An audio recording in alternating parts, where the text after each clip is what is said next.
চলতি বছরের শেষ দিকে জাতীয় সংসদের নির্বাচন হতে পারে বলে জানিয়েছেন অন্তর্বর্তী সরকারের প্রধান উপদেষ্টা ডক্টর মোহাম্মদ ইউনূস।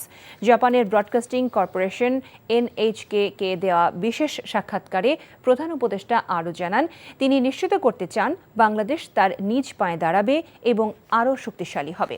এছাড়া যারা নির্বাচিত হবে তারা কাজ করার জন্য শক্তিশালী ভিত্তি পাবে বলে উল্লেখ করেন ডক্টর ইউনূস। বলেন, যখন ক্ষমতা গ্রহণ করেছিলেন ওই সময় থেকে অনেক দূর এগিয়েছে বাংলাদেশ, কারণ একটি বিধ্বস্ত সমাজ, অর্থনীতি, রাজনীতি এবং বিচারিক ব্যবস্থা পেয়েছিলেন তারা।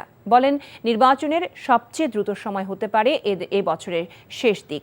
যখন নির্বাচন হবে, যারা নির্বাচিত হবে তারা কাজ করার জন্য শক্তিশালী একটি ভিত্তি পাবে।